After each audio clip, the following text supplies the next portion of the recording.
오늘은 시서와 지혜서에 대해서 여러분들께 간단하게 말씀드릴 수밖에 없어요. 주어진 시간이 1시간밖에 안 되기 때문에 간단하게 말씀드리겠습니다. 구약 성경에는 46권의 책이 있죠. 그것을 유다인들의 성경 분류에 따르면 이렇게 크게 세 부분으로 구분을 합니다. 타나카라고 하는데, 타나카는 요 앞자를 따온 거예요. 그러니까 모세오경을 토라라 그러거든요. 율법이란 뜻이에요. 여기서 이제 타가 왔고, 그 다음에 너비임, 예언서들, 나비가 예언자라 그랬죠. 이 너비임에서 왔기 때문에 이제 나고, 그 다음에 이제 이 성문서라고 합니다. 우리가 시서와 지혜서라고 하는 것을 거룩한 문서다, 성문서라고 하는데, 크투빔, 여기서 와서 타나카라고 해요. 여기 이제 성문서에 속해 있습니다. 물론 이제 우리 성경 분류는 다르죠. 우리 가톨릭의 성경 분류는 달라요. 우리는 모세오경 그리고 예언서, 이 시서와 지혜서 이제 이렇게 구분을 하는데, 시서와 지혜서는 따로 나와 있죠. 개신교에서는 이 시서와 지혜서 가운데 일부 책들을 정경으로 받아들이지 않습니다. 예를 들면은 집회서 같은 이런 책들. 왜 그러냐? 그게 이제 그리스 말로 써여졌다 이거예요. 그래서 신성한 문자인 히브리어로 써여지지 않았기 때문에 정경으로 받아들일 수 없다. 그래서 개신교에서는 그 책들을 외경이라 그럽니다. 그런데 우리는 정경으로 다 받아들여요. 그것을. 그런 전통의 차이가 있다는 거.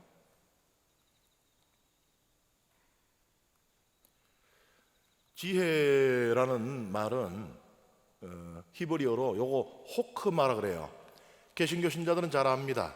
개신교에서 아주 유명한 성경 주석서가 호크마 성경 주석이 있어요. 호크마, 지혜라는 것인데, 이것은 기술, 경험, 지혜 등 여러 가지 의미를 가지고 있습니다. 그러니까 세속적으로도 쓸 수 있는 단어이고 종교적으로도 쓸 수 있는 단어예요. 지혜라는 것은 어느 한 부분에만 제한되는 것이 아닙니다. 그래서 이제 대장장이, 그러니까 낫을 만들 수 있고 또 무기를 만들 수 있는 대장장이들도 지혜로운 이들이라고 불렀고요. 또 꿈을 해몽하는 꿈 해몽가들도 이 지혜로운 자들이라고 불렀습니다. 목수도 지혜로운 자들이라고 불렀어요. 그러니까 어떤 기술을 가지고 있는 사람들, 또 어떤 경험을 남들보다 더 갖고 있는 사람들, 이들도 다 지혜롭다라고 불렀던 것이죠. 지혜는 우리 문화권에서도 유교 문화에서도 그렇습니다만은 이 고대 근동 지방, 이스라엘이나 또 왼쪽에 있는 이집트, 그리고 오른쪽에 있는 이 메소포타미아, 그것을 이제 고대 근동이라고 하는데, 거기에서 아주 중요하게 여겨졌습니다. 그런데 특히 이제 그 중에서도 지혜가 어디서 생겨났는가라고 하면은 이집트를 꼽아요. 이집트에서 지혜가 생겨났다라고 말할 정도로 이집트인들은 지혜에 큰 관심을 갖고 있었습니다. 오늘날도 비슷하게 우리가 통용하는 그런 지혜로운 말들, 예를 들면은 매를 아끼면 자식을 버린다. 이거 어디서 제일 먼저 썼는가 하면 우리가 확인할 수 있는 바로는 이집트에서 수천 년 전에 가장 먼저 이 말들을 썼습니다. 그 다음에 좋은 친구를 사귀면 인생에 도움이 된다. 친구를 잘 만나야 돼. 이런 것도 다 수천 년 전에 이집트에서 기록을 했습니다. 심지어는 이제 이 지혜를 수집하는 여행을 하기도 했어요. 그러니까는 우리에게 없는 지혜가 다른 곳에 있을 수 있잖아요. 우리에게 도움이 되고 필요하고. 그래서 멀리 여행을 갑니다. 남의 나라로 가서 거기에는 지혜로운 말들이 무엇이 있는가, 지혜에 대한 가르침이 어떤 것이 있는가를 적어 옵니다. 적어 와서 이집트에 와서 그것을 다시 정리하고 우리에게 맞게끔 이렇게 편집도 하고 그렇게 했었습니다. 이스라엘은 고대 근동에서 후발 국가예요. 이미 이집트나 메소포타미아는 기원전 수천 년 전부터 3,000년, 4,000년 전부터 이 문명을 꽃피워 왔습니다. 그런데 이스라엘이라고 하는 국가는 이 기원전 천년경에 세워지잖아요. 그러니까는 완전히 신설국가 애기입니다. 그래서 모든 것이 먼저 존재하고 있는 문명의 영향을 받을 수밖에 없는 것이에요. 법과 제도, 국가의 체계를 놓는 일뿐만 아니고 이 지혜를 이 문학화하는 이런 작업에서도 이집트에서는 뭘 어떻게 하고 있는지, 또 메소포타미아에서는 어떻게 하고 있는지 그 영향을 받을 수밖에 없어요.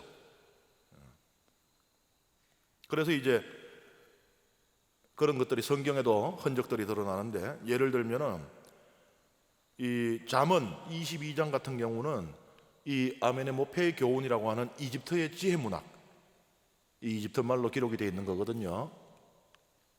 우리가 이제 생각하는 이집트 글자하고 좀 다르죠. 이집트를 우리가 상형 문자라고 많이 알고 있어요, 그죠? 그러니까 이제 뭐 새를 본따서 뭐 이렇게 글자를 만들고, 또 말을 본따서 글자를 이렇게 만들고. 그런데 사실 이집트어는 그 알파벳 언어입니다. 그러니까 소리로 읽어 나가는 언어예요. 이렇게 기록이 되어 있는데 이거에 영향을 받았고, 그다음 욥기 같은 경우는 이 동쪽에 있는 메소포타미아에 바빌론 신정론이라고 하는 게 있습니다. 이거 이제 쐐기 문자예요. 근데 이 쐐기 문자가 상형 문자입니다. 그러니까는 동물 생긴 모양이라든지 또 자연적인 어떤 모양을 본따서 만든 글자예요. 그게 이제 단순화되다가 이렇게 쐐기 이렇게 이런 형태로 된 것인데, 그걸로 기록되어 있는 이 바빌론 신정론이라는 게 있습니다. 거기에 보면 이 내용이 이제 고통받는 친구와의 논쟁을 담고 있거든요. 그 욥기의 주요 부분이 그거잖아요. 욥과 세 친구들의 논쟁이잖아요. 이렇게 이제 영향을 받아요. 이스라엘의 지혜 문학은 이 고대 근동의 다른 지혜 문학의 영향을 받습니다. 그런데 독특한 점이 있어요. 이스라엘의 지혜만의 독특한 점이 있습니다. 뭐냐? 이 지혜 문학이 하느님 신앙 안에 있어요. 그 이제 이집트나 또 메소포타미아의 이 지혜는 뭐 종교적으로 관련이 되기도 합니다만 꼭 그런 것은 아니고, 그리고 그들의 그 신들, 그러니까 이제 우상이죠. 우리가 볼 때는 그것과 영향을 받고 있는데, 이스라엘은 하느님 신앙 안에서 이게 통합이 돼요. 그래서 지혜 문학이라는 게 동떨어서 따로 존재하는 게 아니고, 아까 우리가 봤던 모세 오경이라든지 또는 예언서들이라든지 그 전체와 관련되어서 이렇게 그 존재를 합니다. 그래서 이 지혜에 대해서 이야기할 때도 이렇게 말을 하죠. 보아라, 주님을 경외함이 곧 지혜며 악을 피함이 설기다. 이런 그 지혜 문구는 이 다른 문화에서는 발견이 되지 않는 것입니다. 그 다음에 지혜의 시작은 주님을 경외함이며 거룩하신 분을 아는 것이 곧 예지다. 마찬가지죠.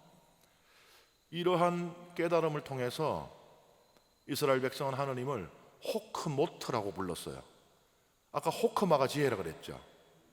호크모트는 지혜의 복수형입니다. 그러니까 그대로 번역하면 하느님을 지혜들이라고 부른 것이에요. 그런데 이건 이제 하느님이 여러분이라는 얘기가 아니에요. 지혜들이니까 여러 개니까. 이것은 이제 왕들의 우리라 그래요. 영어로 이제 로얄 위라 그래가지고 이 큰 권위를 가진 이 존재, 왕과 같은 인물들은 자기를 지칭할 때 그냥 내가라고 하지 않았습니다. 우리가라고 했어요. 그러니까 한 사람의 무게를 넘어서는 존재. 그것을 이제 복수형으로 이렇게 표현을 한 거예요. 엘로힘이라고 하는 단어도 마찬가지입니다. 엘로힘도 복수형이거든요. 하느님을 엘로힘이라고 하잖아요. 그런데 그것이 하느님이 여럿이 있다, 이 뜻이 아니에요.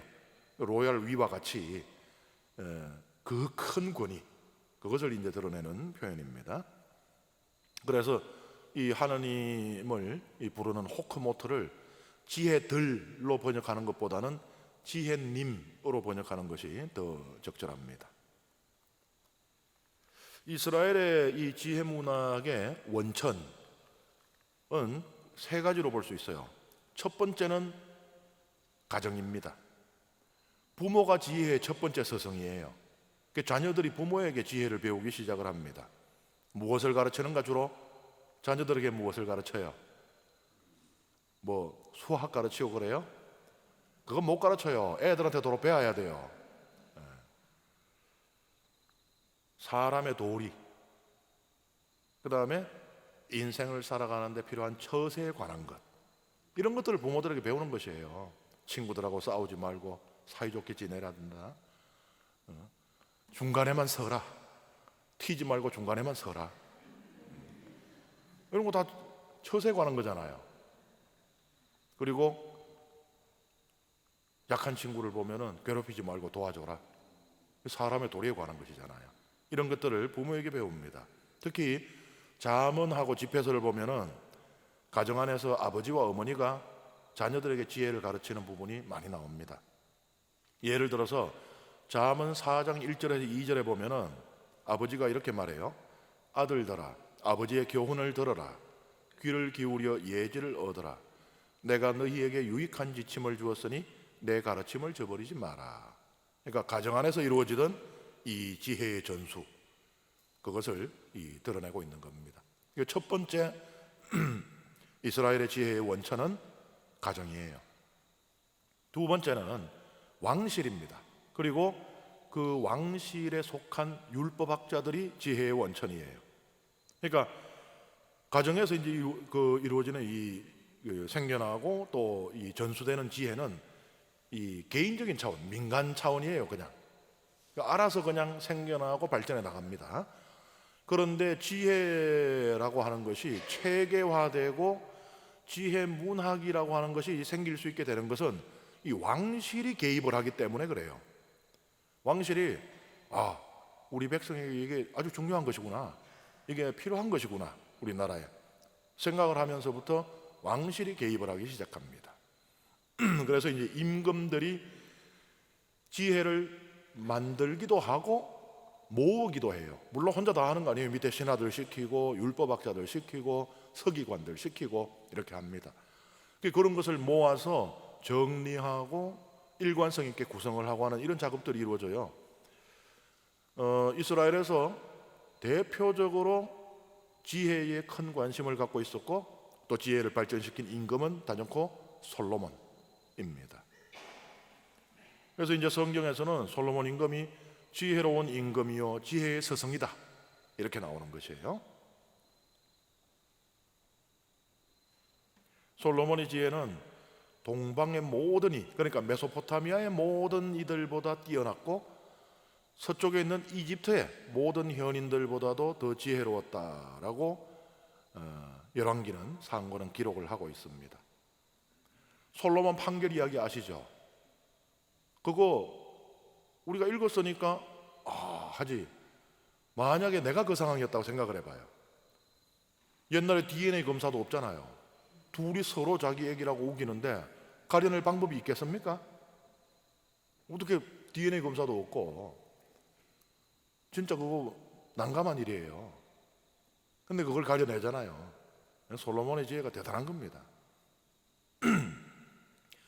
열왕기 상고는 솔로몬이 3,000개나 되는 잠언을 지었다라고 기록을 하고 있어요. 그러니까 잠언이라는 것은 지혜로운 말.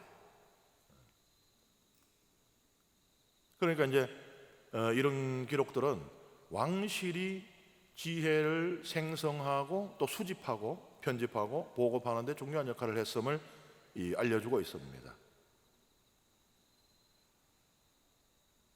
그 다음에 세 번째이지만 가장 근원적인 지혜의 원천은 하느님이죠, 단연코. 그래서 이제 이스라엘의 지혜가 고대 근동의 다른 지혜들과 눈에 띄는 차이점을 가지게 됩니다. 다른 민족들의 지혜들은 단순히 일상생활, 사회 현상에 대한 관찰과 분석을 통해서 개인을 위한 현실적인 처세술이나 사회 국가를 위한 도리를 가르치는데 주 목적이 있었어요. 그런데 이스라엘의 지혜는 특성이 뭔가 하면은, 이스라엘의 지혜 문학 여러분들 읽으셨잖아요. 읽으면 어떻게 돼요? 하느님과 깊은 관계 안으로 들어가게 됩니다. 이거는 이제 다른 데서는 존재하지 않는 지혜인 것이죠. 그래서 아주 간단하게 말한다면은 이 다른 민족의 지혜는 성공한 삶을 살 수 있게 이끌어준다면은 이 이스라엘의 지혜는 하느님을 알고 하나님과 관계를 맺을 수 있게 해준다는 그런 차이점이 있습니다. 물론 이제 이스라엘의 지혜에도 현세적인 차원이 없는 것은 아니에요. 지혜의 목적이 세 가지가 있습니다. 첫 번째는 인생의 성공과 행복한 삶을 가르치고 있어요. 코헬렛 보면요, 6장 3절에 사람이 자식을 100명이나 낳고 그의 수명이 다하도록 오랜 세월을 산다 하여도 그의 갈망이 행복으로 채워지지 않고 또한 그가 제대로 묻히지 못한다면 내가 말하건대 그보다는 유산화가 더 낫다. 그러니까 이제 성공한 인생, 행복한 인생을 살아야 된다라는 그런 가르침을 주고 있어요. 현세에도 관심이 있습니다. 그 다음에 이제 두 번째, 생명. 지혜 문학은 잠언 3장 18절 같은 경우는요, 지혜는 무엇인가? 지혜는 생명의 나무다 라고 가르치고 있어요. 여기서 생명은 이 현세의 생명입니다. 장수, 충만한 생명, 오래 사는 것, 이것을 가리켜요. 잠언이 이렇게 노래를 합니다. 지혜의 오른손에는 장수가, 그 왼손에는 부와 영광이 들려있다. 지혜를 붙잡는 이에게는 생명의 나무, 그것을 붙드는 이들은 행복하다. 그러니까는 건강하게 오래 잘 사는 법을 가르쳐준다. 이런 부분들도 들어있어요. 그렇지만 가장 중요한 목적은 세 번째입니다. 하느님과 영원한 생명. 초기의 성경 기록들은요, 현세만을 이야기합니다. 죽고 나면 끝이에요. 그래서 여기서 모든 것이 이루어져야 돼요. 그 보상신학이라는 게 있어요. 상선벌악이라고 그러죠. 선을 행하면 상을 받고 악을 행하면 벌을 받는다. 이 대원칙이 여기서 지켜져야 돼요. 그래서 선한 사람은 현세에서 부유하고 건강하게 오래 살아야 되고 자손들도 많이 가져야 돼요. 악인들은 여기서 벌을 받아야 됩니다. 초기의 성경 기록들은 요 틀 안에 들어있어요. 그런데 이제 후기에 가면은 부활, 영원한 생명에 대한 사상들이 등장을 하기 시작합니다. 왜냐하면 아무리 봐도 이 보상이 살아생전에 안 이루어진단 말이에요. 잘. 악인들이 번영을 하고 마지막까지 죽는 순간까지 행복하게 살다 죽고, 의인들이 평생을 죽을 고생을 하고 온갖 불행을 겪다가 단명하는 이런 것들을 흔하게 볼 수 있단 말이에요. 그러니 이 현세만 가지고는 이게 설명이 안 되는 겁니다. 이거. 그러다 보니 이제 이 현세 뒤에 있는 이 내세, 영원한 생명, 그것에 대한 사상이 이제 등장을 하게 되죠. 이 지혜 문학은 후기에 쓰여지는 것이거든요. 성경 전체에서, 그 구약 성경 전체로 보면은, 그러니까 여기에는 이미 그런 생각들이 등장을 하기 시작합니다. 그래서 이 지혜 문학에는 지혜를 통하여 하느님을 알고 영원한 생명을 얻는다라는 사상이 스며들어 있어요. 그래서 지혜 문학은요, 이런 의미에서 볼 때 구약 성경과 신약 성경을 연결하는 역할을 하고 있어요. 그러니까 신약 성경에 이제 부활, 영원한 생명이 본격적으로 등장을 하잖아요. 그것을 연결하는 역할을 하고 있어요. 그래서 우리 성경의 분류에 따르면은 신약하고 구약 사이에 있는 것은 예언서예요, 그죠? 우리 성경 보면은 모세오경 있고, 그 다음에 역사서 있고, 그 다음에 예언서 있고, 이 시소와 지혜서가 있잖아요. 그 역사서 있고, 시소와 지혜서 있고, 그 다음에 예언서가 있잖아요. 그래서 말라키 예언서가 구약 성경의 마지막 책이잖아요. 예언서가 신약과의 이 가교 역할을 하잖아요. 그런데 아까 타나카, 유다인들의 성경을 보면은 크투빔, 시소와 지혜서가 제일 끝에 있잖아요. 그런데 그들의 분류도 이게 말이 되는 거예요. 그렇게 분류를 해도 지혜 문학으로도 신약과 이 연결 접점이 있다는 거예요. 그러니까 예언 문학은 메시아의 도래를 가리키고 있으니까 예언 문학이 우리 성경의 제일 끝에 있는 것도 되는데, 구약의 제일 끝에 있는 것도 되는데, 유다인식으로 저렇게 해놔도 이 신약의 영원한 생명과 또 연결이 된다는 거예요. 지혜 문학이 이렇게 있는데, 이게 한 번에 다 써여지는 게 아니죠. 시간을 두고 이렇게 써여지게 됩니다. 책들이. 그것을 이제 지혜 문학의 발전 단계로 이렇게 분류를 해요. 이 전통적인 분류인데 여기에 따르면은 잠언이 가장 초창기의 지혜입니다. 그러니까는 지혜 난이도가 1.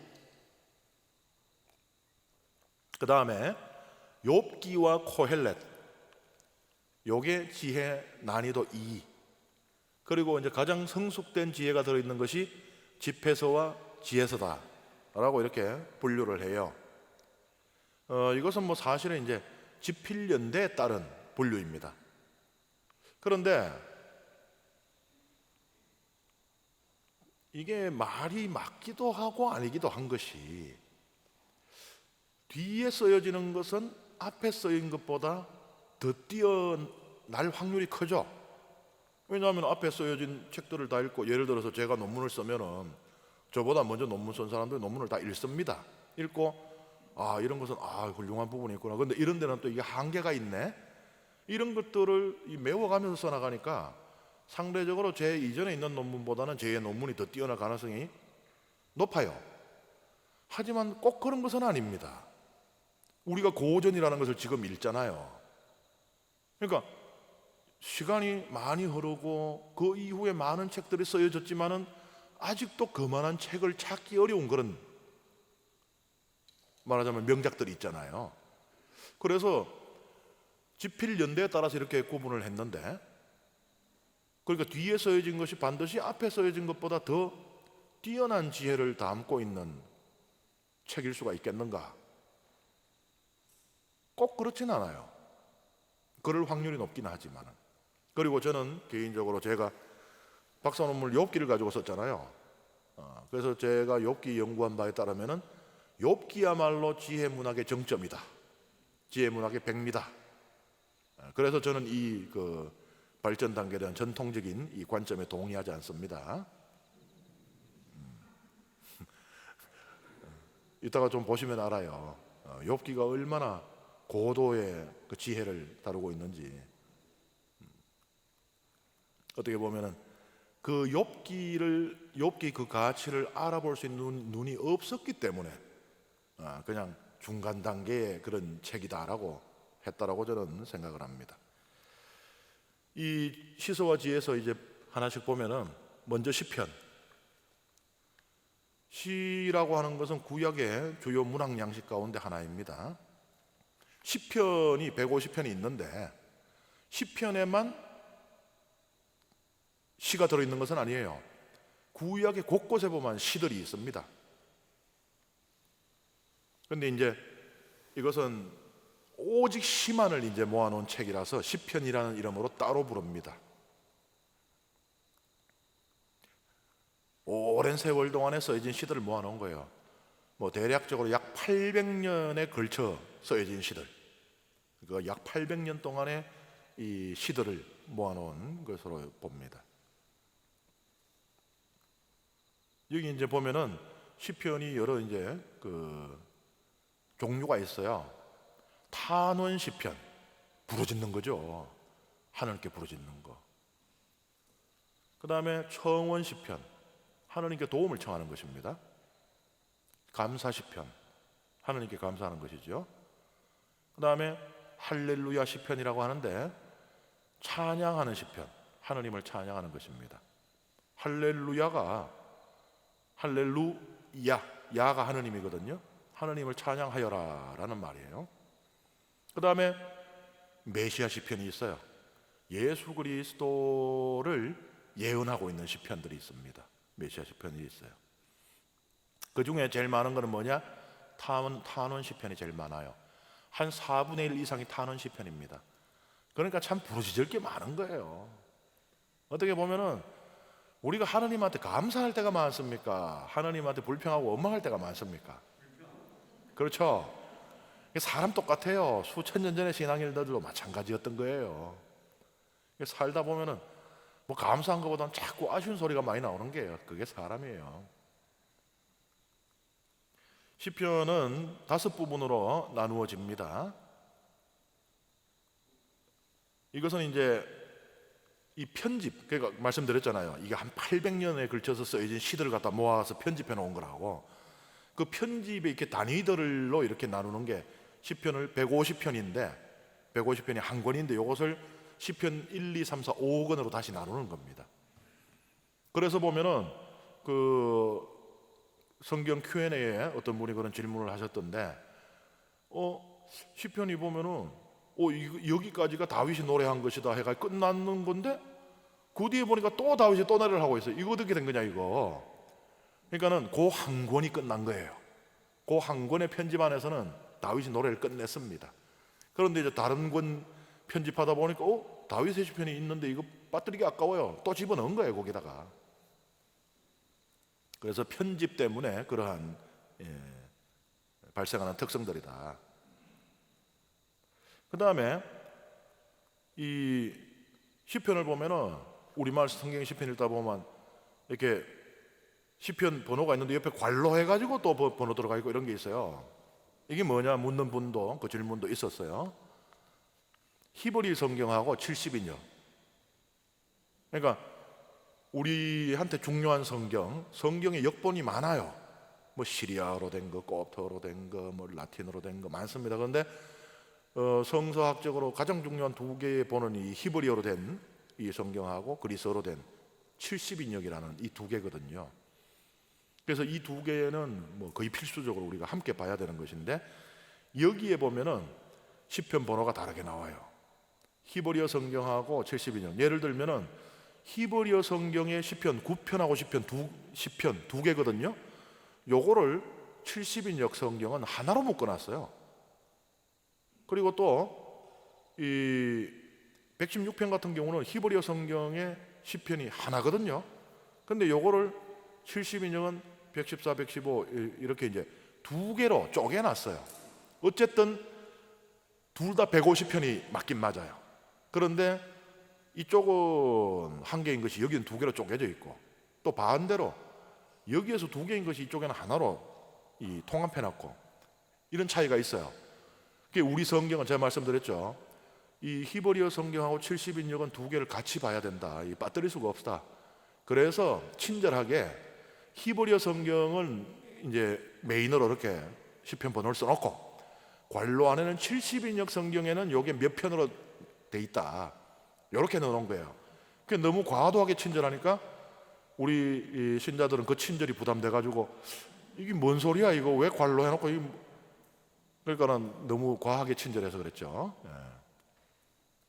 그런 것이에요. 시편의 내용은요 구약 성경 전체의 요약이라고 할 수 있습니다. 아타나시오 교보가 이런 말을 했어요. 시편은 마치 정원처럼 성경의 다른 책들이 내는 열매를 간직하고 그것들을 노래로 바꾼다. 그러니까 시편이라는 정원에 구약의 모든 이 책들이 이 나무가 심겨져서 열매를 맺고 있는 거예요. 이걸 이제 우리가 전문 용어로 종합 선물 세트다라고 말할 수 있어요. 실제로 제 은사이신데 대구교구에 선종하신 서인석 신부님께서 그랬어요. 시편을 노래하는 것은 구약 성경 전체를 읽는 것이다 이런 말씀을 하셨습니다. 초대교회 전통이에요. 초대교회에는 시편 외우기가 유행이었거든요. 시편 150편을 다 외웠습니다. 그래서 줄줄줄줄줄줄줄 하는데 이게 대단한 명예였어요. 시편 150편을 줄줄줄 외우는 사람은 구약 성경 전체를 외우는 것하고 똑같이 여겨졌습니다. 시편은 신약에서도 중요한 역할을 하고 있어요. 예수님께서 십자가에서 하신 말씀 엘리 엘리 레마 사박타니 나의 하나님 어찌하여 나를 버리시나이까. 얼핏 들으면 좀 실망스러워요. 예수님이 큰 고통을 겪으시니까 결국은 그 고통 앞에서 무너졌구나, 절망에 빠졌구나, 하느님으로부터 버림받았다라고 생각하는구나, 그렇게 여길 수도 있어요. 그죠? 그런데 그게 아니라는 거예요. 시편 22편을 노래한 겁니다. 예수님이 그 마지막 순간에. 이 고대의 전통이에요. 시편을 이 노래를 하는데, 이 암송을 하는데 시간이 없고 여건이 안 될 때는 첫 구절만을 이 낭송을 합니다. 그러면 그건 그 시편 전체를 낭송한 것으로 여겨져요. 그러니까 예수님이 지금 십자가에서 이게 숨이 멎어가는 중이잖아요. 여유 있게 이 22편을 다 외울 수가 있습니까? 첫 구절을 낭송하셨다. 그러면은 시편 22편 전체를 낭송했다는 것인데, 이 시편 22편 전체를 읽어보세요. 어떤지. 비탄과 절망의 이 시편으로 끝납니까? 아니죠. 이러한 공공한 처지, 비참한 처지에 있지만 그럼에도 불구하고 하나님께 대한 믿음을 잃지 않습니다. 하나님께 대한 희망을 버리지 않아요. 그러니까 예수님은 지금 이 큰 고통 중에 있지만 저는 아버지 당신을 그래도 믿습니다 라고 고백을 하고 있는 것이에요. 중요한 역할을 하고 있죠. 그 다음에 제가 좋아하는 시편인데 시편 88편요 아주 특이합니다.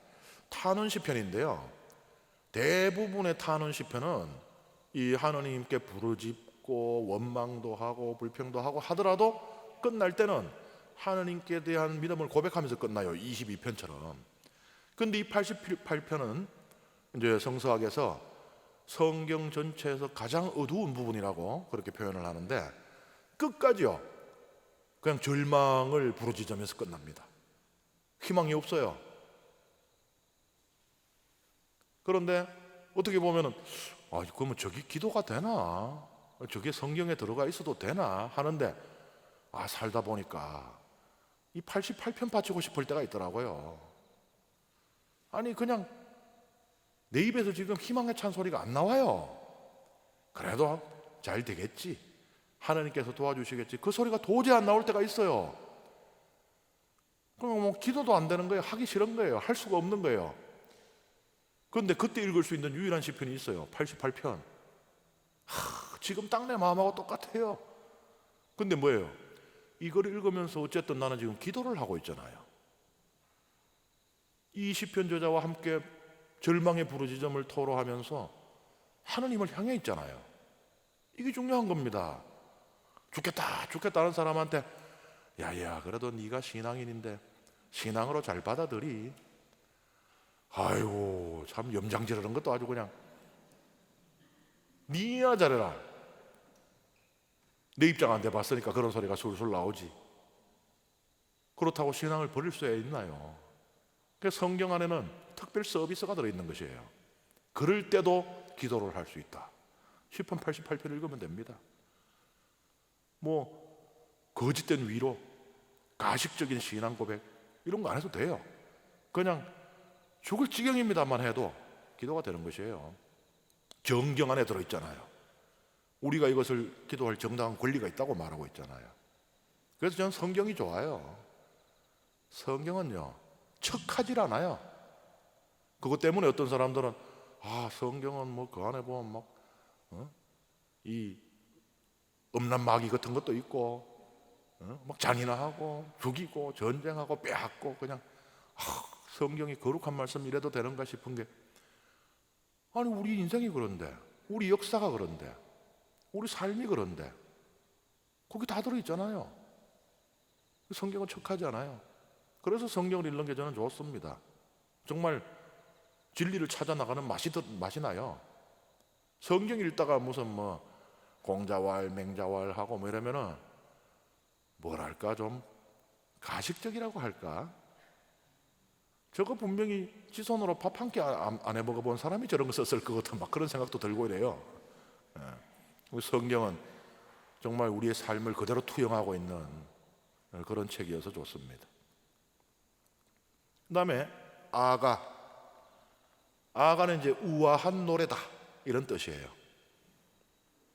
먼저 이게 메길롯이라는 것이 있는데, 메길롯은 두루마리들이라는 뜻인데 이 5권의 요 책들을 메길롯이라 그래요.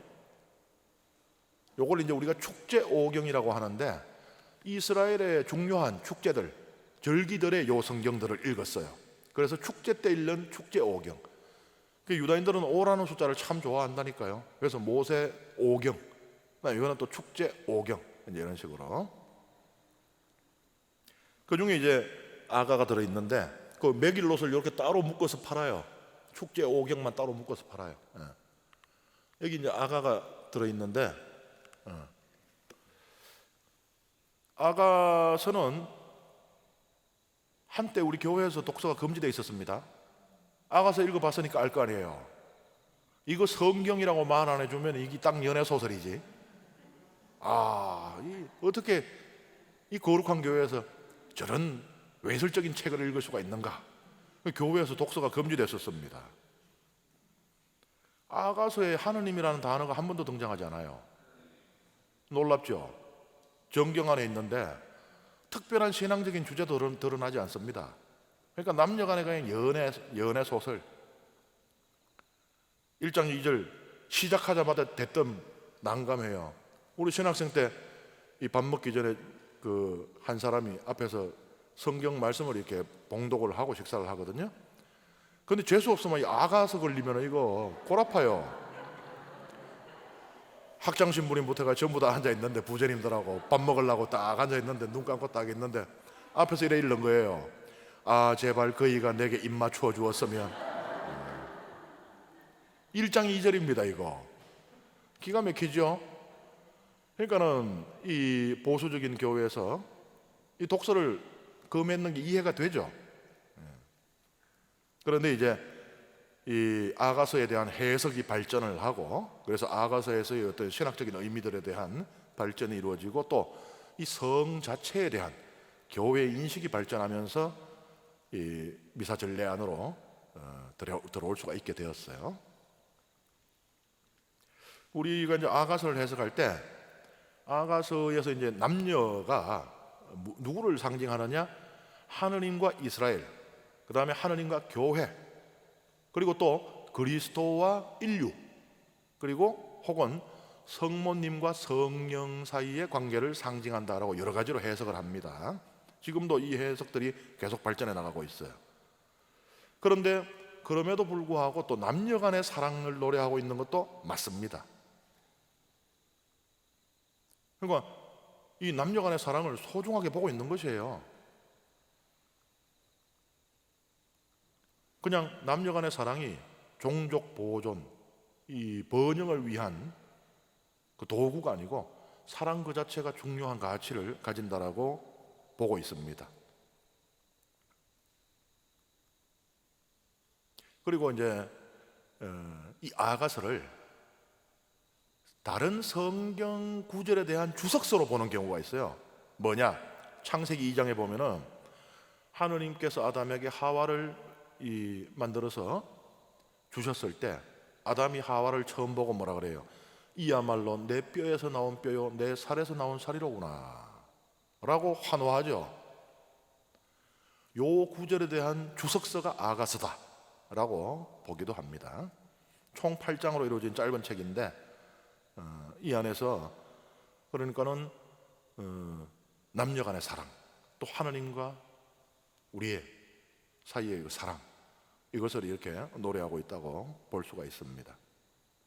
그런데 놀라워요. 아가서는 진짜 파격적인 책입니다. 교회에서 독서를 금할만 했겠구나 하는 생각을 자꾸 하게 될 수밖에 없는 게, 아가서의 특이한 점 중에 하나가요, 이 남녀 상렬지사에서 여자가 주도적인 역할을 하고 있어요. 여자가 막 남자 잡고 막 쫓아나가고, 아주 용맹한 여성이에요. 생각을 해보세요. 오늘날도 여자가 그런다 그러면은 그게 쉬운 일이 아닌데, 이 수천 년 전에 이 성경에서 여인이 주도적인 역할을 하고 있다는 거 대단히 파격적인 역할이고요.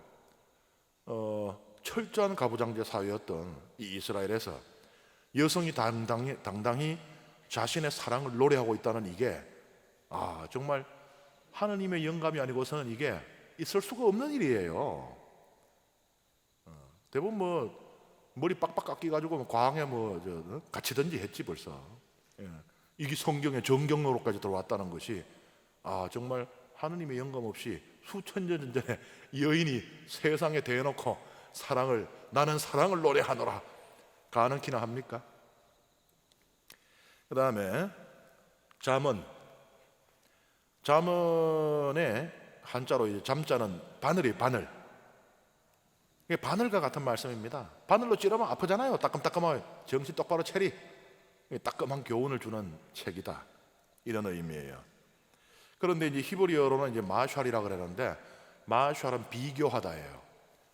요것과 요것을 비교해요. 그래서 잠언은 다 그 병행구로 거의 다 이루어져 있어요.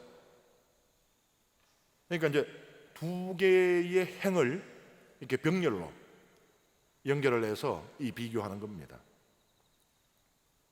그런데 이제 이 병행법에 여러 종류가 있는데, 동의적인 병행법이 있어요.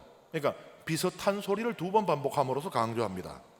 빈정꾼들에게는 형벌이, 우둔한 자들의 등에는 매가 마련되어 있다, 이런 것이고, 반의적인 병행법이 있어요. 반대되는 뜻을 가진 것을 두 개를 묶어놔요. 부드러운 대답은 분노를 가라앉히고 불쾌한 말은 화를 돋운다. 요건 이제 반대되는 거죠. 그 다음에 종합적인 병행법이 있어요. 요 두 개를 함께 연결할 때 하나의 의미가 탄생하는 그런 것도 있습니다. 요런 다양한 이제 병행법들이 있어요. 잠언이 이렇게 이제 병행적인 구조를 가지고 또 짧은 말들로 이루어져 있는 이유는 무엇보다도 이 암기를 쉽게 하는 거예요. 그러니까 비슷한 말들 혹은 반대되는 말들이 연결되어 있고 또 짧게 되어 있고, 이거 자꾸 듣다 보면 이건 좀 외우기 쉬워요. 그냥 막 그냥 산문으로 되어 있는 것보다 외우기 쉬워요. 그래서 외워서 인생의 또 신앙의 중요한 가르침, 금과 옥조로 여기고 항상 마음에 품고 살 수 있도록 암기를 용이하게 하기 위해서 이런 이제 구조를 갖고 있었어요. 그리고 또 고대인들에게는요, 이러한 그 운문, 이 시적인 것이 더 친숙합니다. 오늘날 우리에게는 산문이 더 익숙하죠. 소설 읽는 건 쉽지만 시 읽는 건 어렵죠. 시 읽고 쓰고 하는 것은 연애할 때, 편지 쓸 때밖에 없잖아요. 그런데 고대인들은 아니에요. 고대인들은 시가 익숙합니다.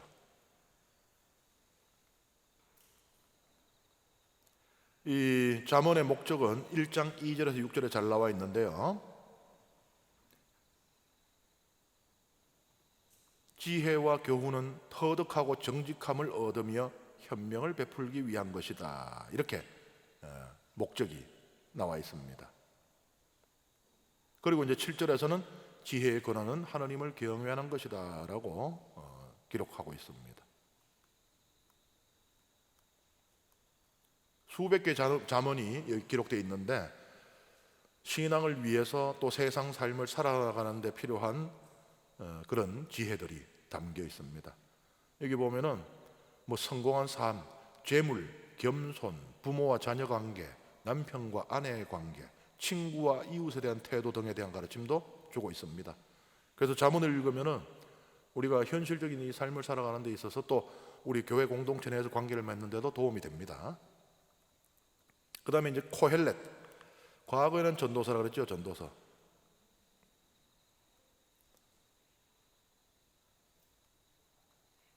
이 책은 솔로몬이 쓴 것으로 여겨져요. 왜냐하면 1장 1절에 보면은 다윗의 아들로서 예루살렘의 임금인 코헬렛의 말이다, 이렇게 나오거든요.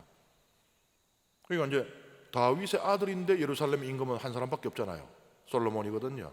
그러니까 솔로몬의 별명이 코헬렛이라고 이제 보아지는 것이에요. 코헬렛은 이제 회중들이 모인 자리, 이 집회에서 말하는 연사입니다. 그러니까 이제 솔로몬이 백성들에게 지혜의 가르침을 선포할 때, 그때 이 솔로몬은 코헬렛이었던 것이에요, 그죠? 허무로다, 허무. 모든 것이 허무로다. 딱 성경 읽기 싫게 만드는 소리. 무슨 김새가, 아니 무슨 뭐 희망을 주고 용기를 주고 그래야지. 기껏 성경이라고 피띠만 허무로다, 허무. 제 선배 신부님 중에 맨날 다 죽어 소리를 입에 달고 다니는 신부님이 있어요. 그 뜻하면 에휴 다 죽어 이러는데, 진짜 힘 쭉 빠져요, 옆에 있으면은. 코헬렛은 그러면은 우리 신자들 뭐 그냥 기분 다 빼려고 써진 책인가? 그게 아니에요. 하나가 없으면은 인생은 허무일 수밖에 없다는 거예요. 그 어디에서도, 우리 삶 속에서, 이 세상 어디에서도 이 허무를 벗어날 이 방법, 그 길을 찾을 수가 없다. 단 하나를 제외하고는, 하느님을 제외한다면. 그래서 이 코엘렛을 잘 읽게 되면요, 허무주의에 빠지는 것이 아니고 오히려 하느님께 대한 신앙 안에서 인생을 누구보다 치열하게 살아나갈 수 있는 사람이 됩니다. 하느님을 경외하는 것이 허무가 아닌 기쁨을 준다. 그렇게 되어 있는 거예요. 그 다음에 이제 집회서는 벤시라라는 이름도 갖고 있어요. 시라의 아들이다.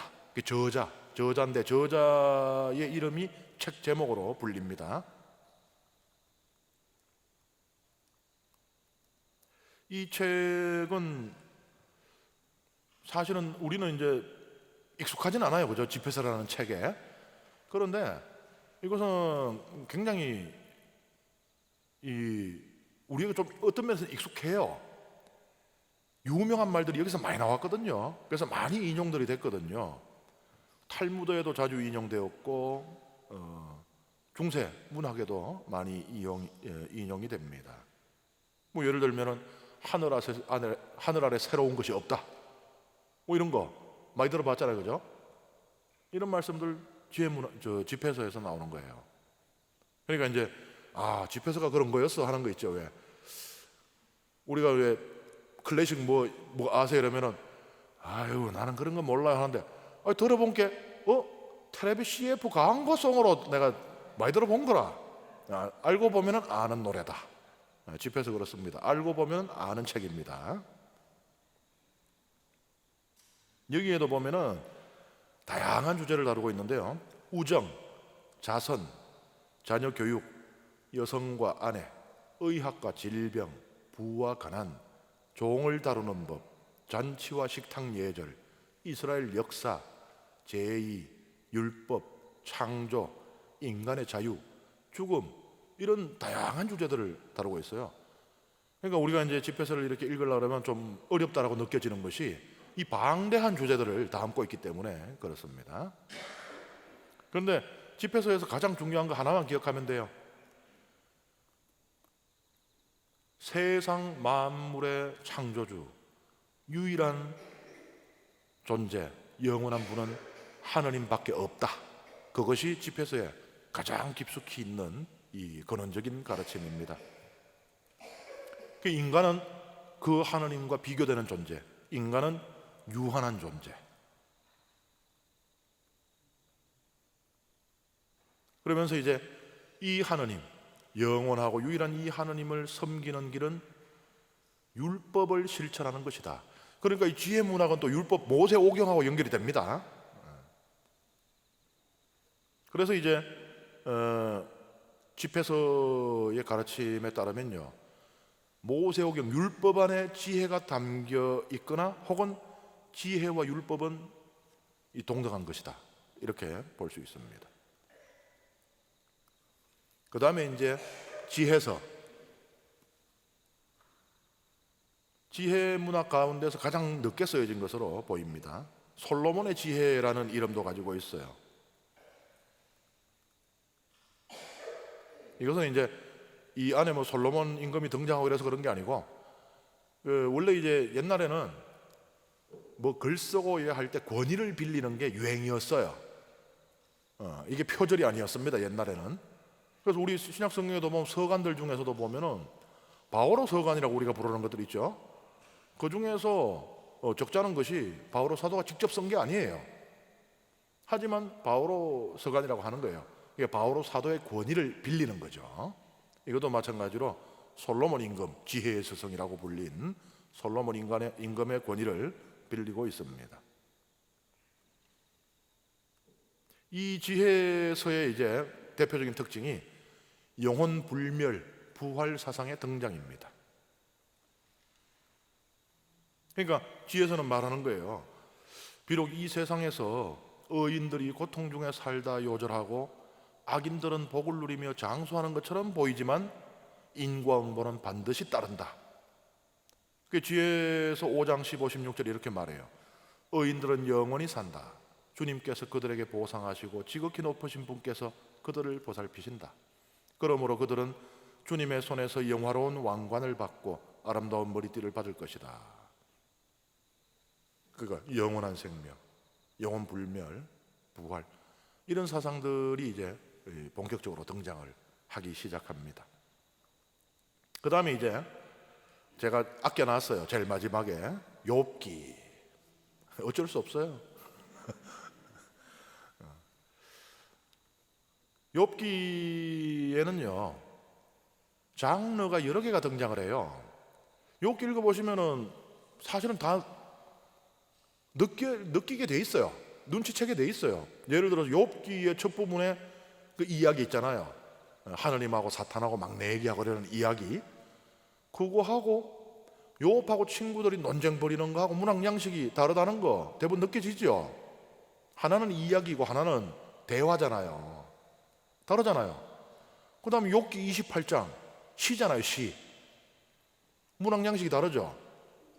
그러니까 여러분들이 대부분 욥기가 이게 문학 양식이 하나가 아니다라는 것을 어느 정도 느낄 수가 있어요. 저는 이제 이 안에 5개의 문학 양식이 들어있다라고 보았습니다. 첫 번째 장르는 욥기의 이 테두리예요. 1장, 2장하고 42장 7절에서 17절. 그러니까 이 이야기 부분, 하느님하고 이 사탄이 내기를 했고 그 다음에 이 내기의 결과 하느님께서 욥에게 그 복을 더 크게 내리시는 그 이야기들, 요게 하나의 장르입니다. 그 다음에 두 번째 장르는 욥하고 세 친구들의 이 논쟁, 3장에서 27장이에요. 세 번째 장르는 이 욥하고 하느님의 대화입니다.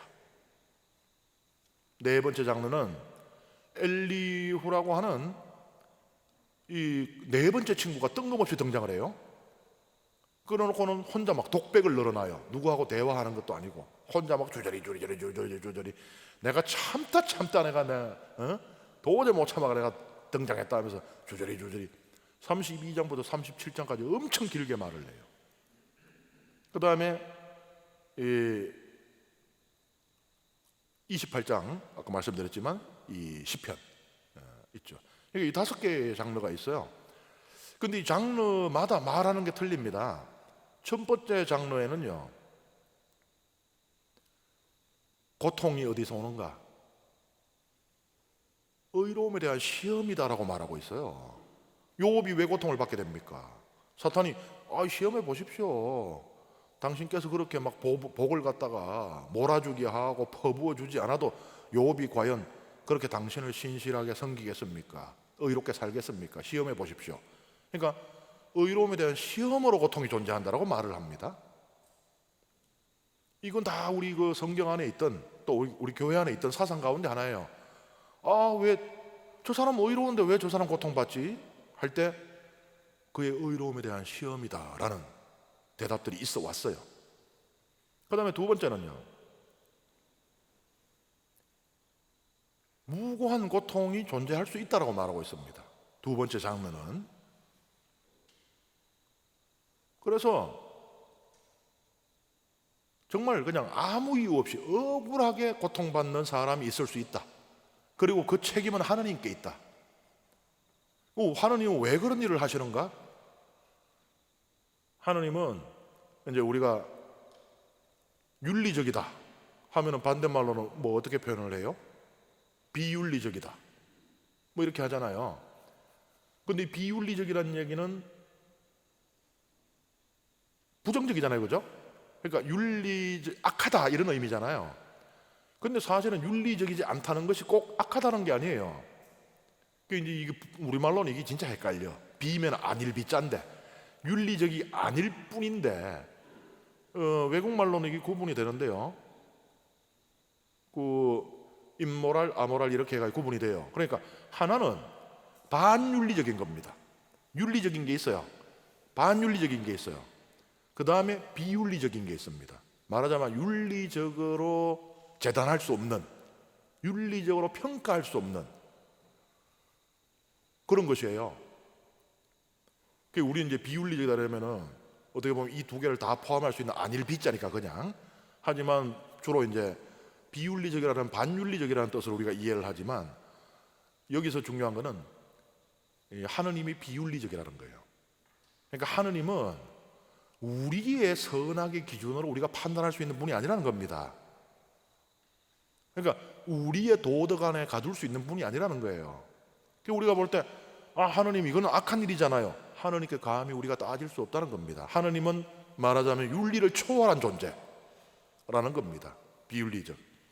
그렇기 때문에 우리는 어떻게 하느님이 아무 이유도 없이 무고한 고통을 저 사람에게 주실 수 있어? 이건 말도 안 돼. 하지만 하느님은 그러실 수 있어. 성경에는 그런 것들이 여러 군데 나옵니다. 사실은 하나님께서 왜 저 사단을 내지?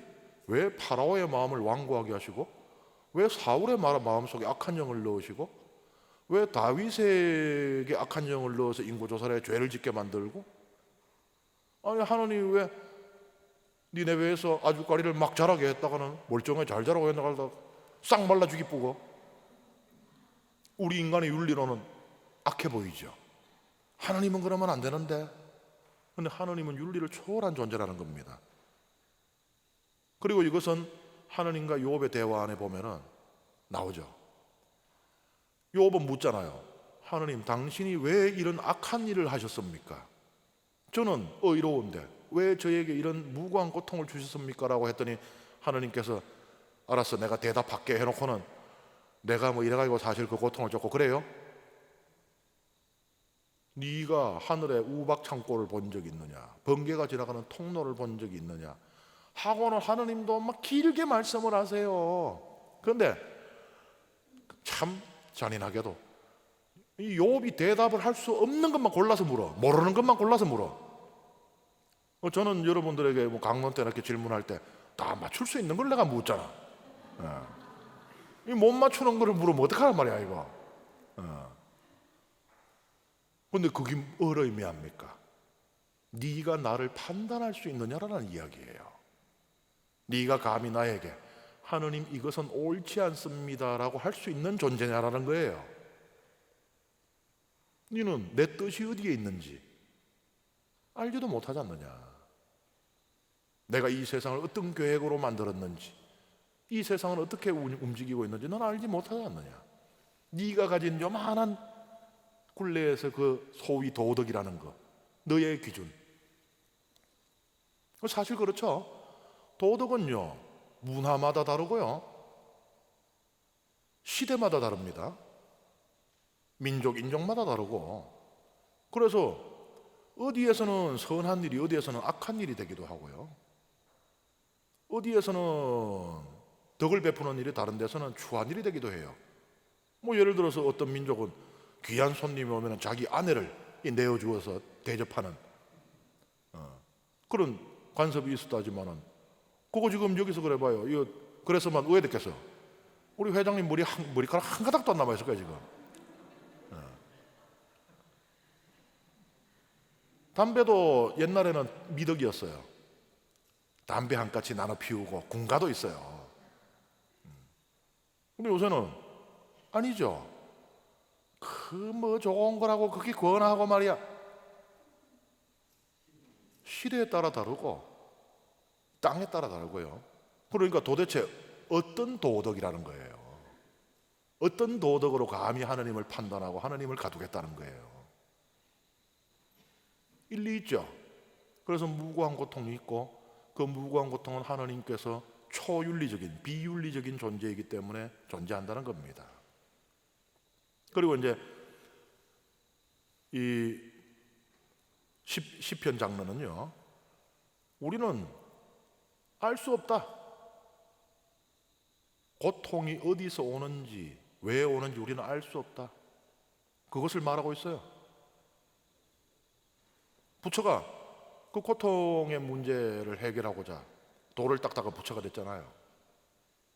그래서 부처는 알았다 그러는데 이 욥기 28장은 모른다라고 이야기를 합니다. 우리에게 허락되지 않은 지혜라고 이야기를 해요. 그리고 또 하나의 장르는 하느님의 모든 행위는 정의롭다. 그러니까 하느님께서 우리에게 고통을 주실 때는 이유가 반드시 있다는 겁니다. 우리가 그걸 이해하지 못하더라도. 그렇잖아요. 우리가 자녀를 키울 때도 자녀가 부모를 이해하지 못할 때가 있습니다. 부모의 생각을 받아들이지 못할 때가 있어요. 그것이 옳음에도 불구하고. 그렇다고 자녀가 받아들이지 못한다고 부모가 틀린 것은 아니거든요. 그렇게 이제 이야기를 하고 있는 것이에요. 그리고 이제 이 엘리후 마지막 장르는요, 무고한 고통은 없다. 모든 고통에는 목적이 있다. 그런데 그 목적이 꼭 죄에 대한 벌만이 아니다. 그 가운데는 훈육을 위한 것도 있다. 말하자면은 이 고통을 통한 단련, 그 바오로 사도가 이야기하잖아요. 고통을 통해서 이 금속이 재련되듯이 그렇게 단련된다고. 그런 이제 이 교육적인 목적의 고통이 있다라고 이야기를 해요. 그러니까 5개의 장르가 있는데 5개의 장르가 각각 고통에 대해서 다른 관점들을 보여주고 있어요. 사실 이거는 그 성경 안에 또 이 역사 안에서 다 생겨났던 지혜에 대해 찾아왔던 답들입니다. 그걸 모아놓은 거예요. 모아놓고 이제 그러면 그 중에 자 1, 2, 3, 4, 5번이 있어요. 이 중에 어떤 게 정답이냐? 우리는 그런 거 좋아하잖아요. 하나의 답이 있어야 돼요. 신부님요, 이건 왜 이래요? 하면은 이건 이래서 이렇습니다. 답이 딱 나와야지. 아유, 속이 시원하고. 욥기 안에 5개가 들어있어요. 그럼 어떤 게 정답이냐? 욥기는 이 5개의 장르를 갖다가 싸움을 붙이고 있어요.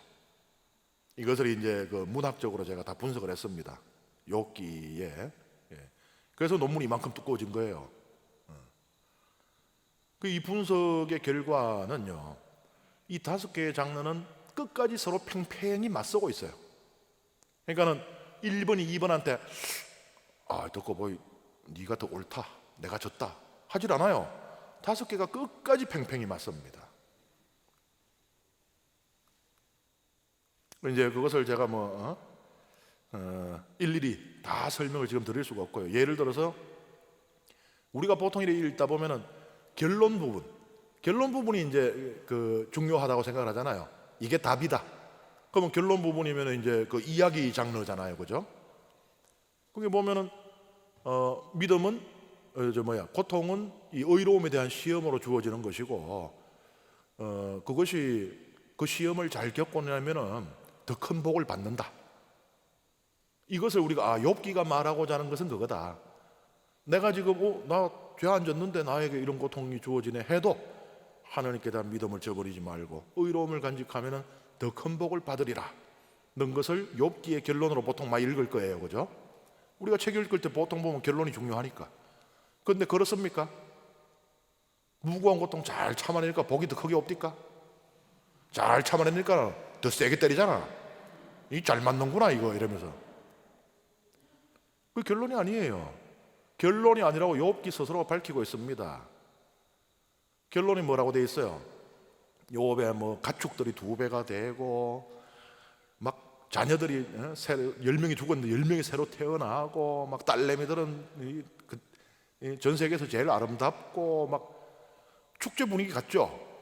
근데 곰곰이 생각을 해봐요. 아니 그래 죽은 양이나 낙타야 다시 한다고 쳐. 아니 내 새끼들이 낙타요? 10명 죽었으니까 10명 다시 줬으니까 됐지? 됐어요? 어떻게 보면 이게 더 잔인한 거 아니야 이거. 숫자도 딱 맞춰서 10명 줘놨으면 걔들 볼 때마다 어이없이 왜 죽어야 하는지도 모르고 죽었는 내 새끼들 생각날 거 아니에요. 그리고 이렇게 보면은 오늘날 같이 이게 아라비아 숫자가 없잖아요. 1, 2, 3, 4가. 그럼 이 글로 다 쓰려면 숫자 쓰는 게 얼마나 힘든데 쓰다 보면 막 틀려요. 피곤한 일이에요. 근데 막 짐승 2배 되는 숫자까지 정확하게 다 기록을 합니다. 양은 몇 마리가 됐고 근데 병이 나왔다는 소리가 없어요. 욥의 부르짖음이 어디서 시작됩니까? 재산 다 날아가고 자식들 다 죽었을 때도 욥은 괜찮다 해요. 근데 막상 자기가 병에 걸리게 되었을 때 욥이 부르짖기 시작을 합니다. 그러니까 이 욥기를 2장으로 끝날 수 있었던 욥기를 42장으로 만들어낸 게 욥의 병이에요. 그리고 히브리 말로 이 병은 라라는 단어인데, 라는 악이라는 뜻도 가지고 있어요. 욥기 전체를 관통하는 가장 중요한 단어, 그게 바로 병이고 악인 라입니다. 근데 마지막에 욥의 병이 나왔다는 말이 안 나와요. 우리는 욥이 병이 다 나온 줄 착각을 해요. 요나가 고래 뱃속에 들어갔다고 착각을 하듯이. 성경은 안 써놨는데 실수로 빠뜨렸을까? 욥기를 분석을 하면 놀라게 됩니다. 이렇게 그 큰 분량의 이 작품을 고대에 얼마나 치밀하게 구성을 하고 있는지 놀라게 돼요. 그래서 욥이 병이 나는 것을 기록을 실수로 빠뜨렸다고는 생각을 할 수가 없습니다. 의도적으로 안 써놨다고 봐야 되는 거죠. 그러니 그냥 한순간에 모든 게 다 돌아오고 재산도 더 많아지고 자식들 태어나는 것도 봐요. 마치 10명의 자식이 한순간에 태어나는 것처럼 기록하고 있습니다. 히브리어로 읽으면 이게 10명이면 최소한 10년 이상 걸려서 낳아야 되잖아요. 근데 히브리어 문장으로 읽으면 마치 한순간에 태어나는 것처럼 돼 있어요. 마누라도 없는데 안 나오잖아요. 마누라도 없는데. 그러니까는 이런 것들이, 그리고 또 욥은 그 뒤로 140년을 더 살았다 이렇게 나오잖아요.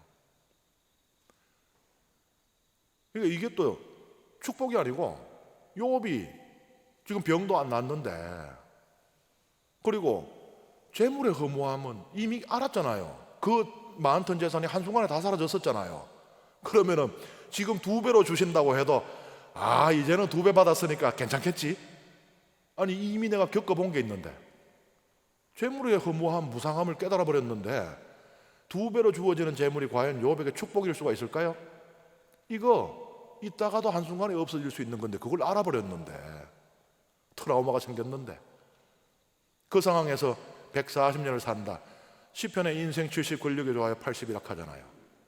70년에서 2배.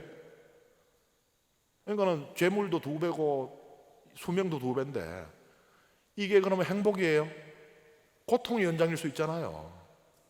그래서 욥기의 결론을 저는 해피엔딩이다가 아니고, 그런 건 있을 수가 없어. 그런 거는 유토피아, 아우토피아, 그리스 말로 밖에 있는 거 아우트, 여기는 있을 수가 없는 거, 우리 세상에는 있을 수 없는 거, 그런 건 있을 수 없어. 그냥 막 복이 2배가 돼가 들어오고 막 이런 건 있을 수 없어. 그런 거 있습니까? 로또 당첨이라도 되던가요? 안 되잖아. 그래서 욥기, 우리가 욥기 결론이 결론 아니냐라고 하겠지만 결론 아니에요. 그래서 욥기는 마지막까지 읽어도 이 5개의 이 장르의 고통에 대한 관점이 끝까지 다 살아 있습니다. 계속 싸우고 있어요. 그래서 욥기를 책은 끝났죠. 욥기를 덮었죠. 하지만 욥기는 끝날 수가 없는 책입니다. 그 욥기는 이제 우리가 이어나가는 거예요. 욥은 끝나지 않았고 끝낼 수도 없는 대화에 뛰어들었기에 계속 말해야만 한다. 그래서 지금 오늘날도 우리는 고통이라는 이 화두를 붙잡고 씨름을 할 수밖에 없어요. 욥기가 고통에 대해서 누구나 공감할 수 있고 누구나 받아들일 수 있는, 누구나 이해할 수 있는 하나의 정답을 주었다면 왜 고통의 문제로 오늘날까지 수많은 사람들이 주여 왜라고 부르짖고 있겠어요?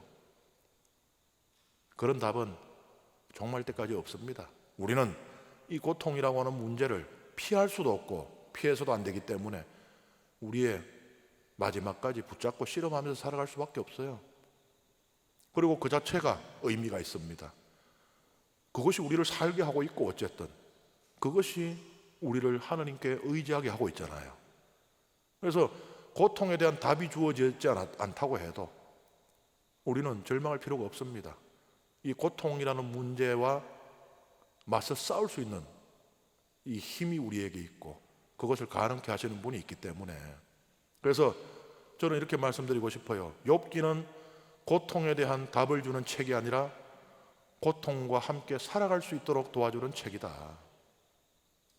신앙생활도 마찬가지라고 봐요. 신앙생활을 하고 있지만은 고통에서 해방되었습니까? 나는 이제 고통을 모르고 살아갑니다. 그거는 어디 가서 뭐 약을 하고 왔거나 그런 거 없어요. 당장 교회 심장부에 있는 사제인 저도 고통에서 벗어나지 못하거든요. 하지만 그 고통을 피하지도 않고 고통에 무너지지도 않습니다. 우리는 고통과 함께 살아가는 법을 배우는 사람들이니까. 그리고 그 고통을 견뎌낼 힘을 얻을 수 있는 원천이 우리에게는 있으니까. 그래서 신앙은 여러분에게서 고통을 없애주지 않습니다. 신앙은 고통과 함께 살아갈 수 있게 해주는 그런 하나님의 선물입니다. 오늘 강의 여기서 마칠게요.